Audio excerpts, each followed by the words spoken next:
There was a 7-year-old boy whose parents were going through divorce. He was lanky, and he was very flexible, and he was a little obsessive. And a swim coach thought that these were the perfect ingredients to make a great swimmer. And so during this time, he started swimming. And the swim coach had a phrase that he would use, and he said, "Play the tape." And that meant to imagine in your mind the perfect race. And so every night after practice, as this young boy was leaving practice, his coach would say, "Don't forget to play the tape."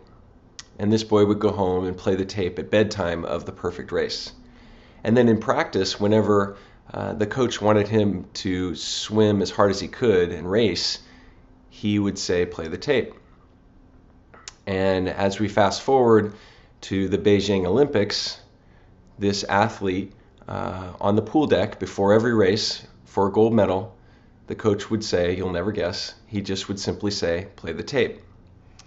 And Michael Phelps, during the Beijing Olympics, was in a race where his goggles filled up with water and he couldn't see.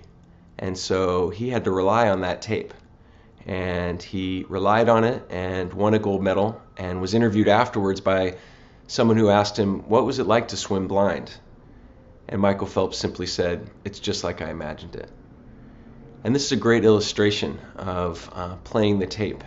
And I love this illustration. And when my son finished a basketball practice and started to proceed to say all the things that didn't go well, I asked him to think of the things that did go well.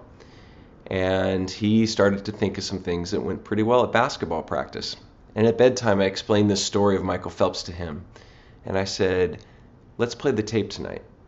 So as he fell asleep, he thought of the perfect layup and the perfect things in his athletic endeavors. And I've proceeded to actually incorporate this many nights when I'm tucking in my kids as they become older and they are in sports, to play the tape. And I think as a business person, as a physician, in whatever role you play in the workplace, playing the tape can be really powerful. So I think the action step for me and for us would be, after you hear this tape, is to play the tape, to remember the perfect part of the day and play it in your mind at the end of the day.